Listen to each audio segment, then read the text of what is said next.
Now back to Outdoors with Larry Ray on ESPN 790. Brought to you proudly by the Tennessee Wildlife Resource Agency, Gaston's White River Resort, and Barton Power Sports. Hey, good Saturday morning. Welcome back to Outdoors with Larry Ray. We close out today's show, show number 754, since we first went on the air back in August of 2001. And I like to close the show with some special guests. And we've got one on today's show that I've really been trying to get in touch with, but now that he's hooked up with some folks that I know at Wilderness Athlete, we can talk to him because this is a gentleman, a young man that has a passion for wrestling, not wrestling, okay? All right, and this is and you folks in the Mid-South, you know that we're big in both of those. We're big in wrestling, Absolutely. But we're also very big in high school wrestling here, with a lot of state champions and things like that. We've got a young man on with us today that not only takes that love of wrestling, but also the love of the outdoors, and that's Brent Metcalf. Good morning, Brent. Hey, good morning. I appreciate you having me on. Yeah, thanks for being on from Iowa City, and we got to get Brent out of here because he's leaving today for where, Brent? I'm going to Krasnoyarsk, which is in Siberia, which is, I think, very, very far western Russia. So it's going to be cold. I think the normal temperature right now is about -20 there. Awesome. That's duck hunting weather. Not hardly. Not hardly. Yeah. Ice fishing time. I don't think we've ever had anybody on the show that's leaving that day to go to Siberia. Well, unless it's unless they're being told to go, you know.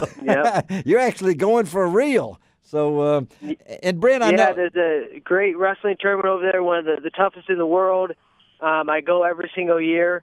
And I'm excited to have another opportunity to face those guys. Wow. Okay. Well, if you run into Rocky over there still fighting that Russian, let us know, okay, from the movie.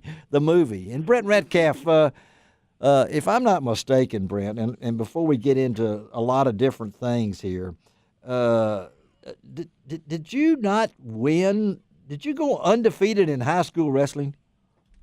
Yes, I did. I was 228-0.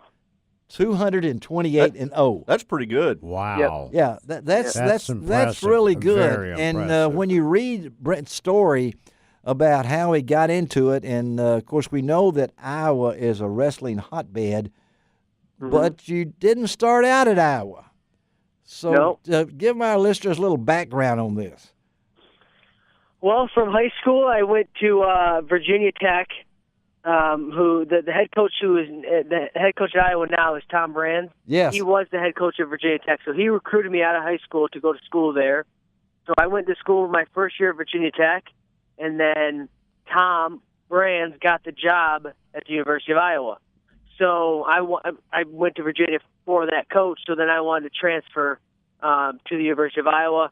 Long story short, there's a lot of BS involved, but I had lost a year of eligibility during that shift. Yeah. So I only had 3 years eligibility in college. Wow. But it was well worth it. I got to do a lot of traveling and get more international experience, and which really put me in a pretty good place for 2008, which was my first competitive year in college. Wow. Yeah, and I know you that you came from grew up in Michigan. Your mom was a gymnast. And these different kind of things. And was wrestling always part of your life growing up? It wasn't really a family thing to start with. It was really something that I just kind of stumbled across when I was 8 years old, which is when I started. And then it became a family thing. You know, my brother got involved. My sister kind of minorly got involved. And it became what we did every single weekend because we loved the sport. Like I said, it was something my brother and I both did. He went on a scholarship to the University of Michigan, so he was a very good wrestler as well. And this is it became a family affair kind of after we started. And I know a painful time for you when you lost your brother, that the older brother. He had laid the groundwork for you. I'm assuming that was a real turning point in your life for you. Yeah, as you can imagine, anytime you lose a relative or a brother, it's very hard. And kind of where I was at, he was definitely the guy that, as far as the sport of wrestling goes, he was kind of the guy I was following, because he would go through, he was 2 years older than me. He'd go through everything before I did. and it really helped me growing up to kind of see, him go on and compete at these national tournaments. And then when it was my turn to be there, it wasn't as big a deal, sort of thing. Wow. So that was great growing up, and it happened in 2005. So it was my first year that fall that I was in college. So I was away from home. Yeah. When he got in his accident, and it was obviously very hard. And I guess I think there's some ways because I was away from home, it maybe made it a little bit easier. Yeah. I didn't have to face it every day, sort of thing. Yeah. But it's something that I carry with me today, still, being just driven and motivated to honor him. And I know that how big of a deal wrestling was in his life and in our relationship together. Yeah. And, you talk about added motivation for, making this Olympic team and then ultimately winning a gold medal. He's there by my side. And that's your late brother Chase. And I know also when you got into Iowa State, and Iowa, and you got in there and you realized, hey, the Dan Hodge Trophy, best collegiate wrestler in the United States, your sophomore year, right? Only sophomore, one of only 3 sophomores to ever win that award. That's pretty good, heavy stuff. The Jesse Owens Big Ten Male Athlete of the Year. I mean, you beat out some football players and some basketball players. I mean, that was a big deal for sure. That was very cool. Then and you also have, if I'm not mistaken, Brent, a passion for the outdoors, right? Yeah. Yep. Where I really got hooked, I guess I started in high school. I had a good friend named Casey who would kind of periodically take me on different of his hunting adventures, let's call it that. I didn't have a whole lot of success. Then when I got to Iowa, there's just a lot more opportunities that were here as far as the deer and turkey hunting goes, and I made some good connections with people who kind of just were very generous and just opened their arms and said, hey, here's 300 acres, go have fun, Yeah. So I kind of battled it and just had to learn it kind of on my own, where I was just out there just trying to figure it out with tree stands and scents and all the different things. And since then, so that was, almost 10 years ago now. Since then, I've grown a huge passion for the outdoors. I've been able to travel really all over to Alaska and Colorado, Wyoming, different areas to chase different wild big game that has really just helped my passion grow. Well, I mean, when you've hooked up with people like Mossy Oak and Grizzly Cooler and other ones like that, and Hoyt has been part of your team. So let's talk about 2016. We're visiting again with Brent Metcalf, who is the 2-time senior national champion wrestler based out of Iowa City there. Tell us a little bit about 2016 and going to Rio. Yeah, like in April here is our Olympic trials. So since 2012, which was the last Olympic Games, I've been the number 1 guy in the United States. So I've been on 3 different world teams, is what you would call it. So I've been the number 1 guy since 2012, and so I will go into that tournament as the number 1 seed. But every year in the sport of wrestling, there's no politics involved, so they can't handpick anything. So every single year, it starts fresh as far as you have to go and prove yourself. So regardless of what I did in the past, it doesn't matter. On that day, April 10th, we will wrestle, and whoever comes out on top on that day is the guy who gets to go to the Olympic Games. Wow! So I'm excited about that opportunity, and that's what I'm traveling today to go, face some great competition to kind of give myself a tune-up. Yeah. And then I'll have another competition between now and April, and then put it all on the line. And it's a winner-take-all thing, and that's what's great really about the sport of wrestling is that it's pure, and that it's one of those things where the best guy goes, and there's no excuses, and it doesn't matter what you did before or what you plan to do in the future. It's what you do right now on the mat today. Yes. And so you put it on the line for that, and I'm excited about the opportunity. And I've put myself in a great position to make that team, and I sure hope to be able to just follow through with what I started. And at 143 pounds, right? Yeah, 143 is the weight class. Yep. That's the weight class. So is that the hardest thing? Is to stay at the weight class? I don't know how you guys do it. Yeah, it is for everyone's got different, just depending on where their body's at, right? We've kind of we just a year ago, we were actually removed from the Olympic Games in 2020 and beyond. Uh-huh. So that's kind of been a battle that the sport of wrestling has been fighting for the past year and a half now. Yeah.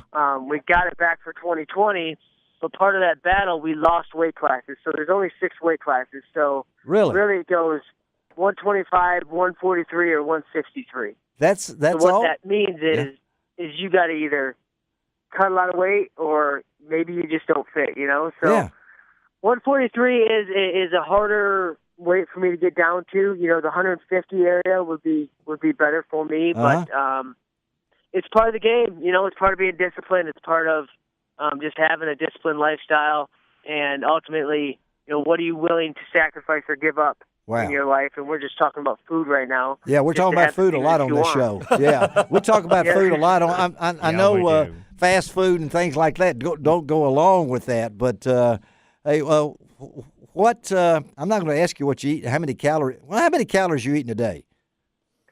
You know, I don't know. It all depends. Probably more than you would think. Really? Because I'm working out twice a day. Let's say, you know, hour and a half in the morning, 2.5 hours in the afternoon. Okay. You know, each one of those workouts I lose between 3 to 8 pounds. Oh, you know? my. Okay. So when I lose 8 pounds in a workout at night, you've got to put a lot of, you know, calories back on you. You know? Well, even if you are trying to lose weight, you know, it's kind of one of those up and down things where take a lot off, put a little bit back on. Well, before we let you go, wilderness athlete, that's part of your routine also, as far as energy drinks, and these guys have kind of hooked up with you. Tell them, listeners, a little quickly about your hookup with wilderness athlete. Yeah, I was able to make a connection kind of through a friend with a friend, and it was something I was talking with Muscle Farm and some other companies, and I talked to these guys, and I really liked kind of where they were aimed at. I got some of their products, and their products were awesome as far as their, you know, their energy type drinks and their recovery drinks, and then in addition, you've got their protein and stuff like that, which are all valuable tools to an athlete or really a hunter who's out in the mountains for 3, 4, or 5 days, or someone who's just looking to put the best protein or nutrition in them. So it was good timing for me because it was something I was it was on my radar. I was looking for, and we were able to hook up. And like I said, I really liked their aim. I liked where they were at. I kind of aligned with the goals that I had in my wrestling career, but also in my you know, outdoor adventure sort of thing. Yeah. And then ultimately, it tastes good. Yeah, it tastes good. I mean, there's a lot of great nutrition out there. It doesn't taste good. That put in your body, but sometimes it tastes kind of like garbage. And these guys have done a great job of putting a really good product that tastes well, that you'll enjoy, you know, putting into your body every day. Well, Brent Metcalf, thank you. I guess you got a Facebook page, don't you, Brent? Yeah, I have a Facebook page and Twitter and an Instagram, BH Metcalf. For both of those, Instagram and Twitter, if you want to follow along. And I kind of have my hunting adventures and a lot of my wrestling on there as well. Good. Okay. If you want to follow on and see how I'm doing. So. And go to wildernessathlete.com, find some information about that. Brent Metcalf, we hope that 2016 is great. Hope to see you in the Olympics. And I know you got some fans down there in Memphis, Tennessee, so we know how to find you, okay? All right, thanks so much. I appreciate you guys having me on. All right, thanks, Brent. Have a great day. All right. All right, guys, I know we're out of time, but I just want to talk to that young man because he's heading to Siberia today. That's awesome. That is. And, undefeated and on his way to Siberia. Undefeated on his way. Number one in the world, and he would rather be at 150 than 147 or whatever it was. Me too. Yeah, you would too. Yeah, I am 150. I was going to say, Larry, you'd have no issues getting that weight class. When I went to the doctor the other day, they weighed me, and I was a solid 150. I mean, so anyway. Me too. Yeah, you're solid. It's that extra 50 that isn't so solid. All right. No, we got to get out of here, Rod. All right, Greg Ratliff, thank you. This is Larry Ray reminding you to do each and every week. It doesn't cost an extra cent to be a good sport, and God bless the USA.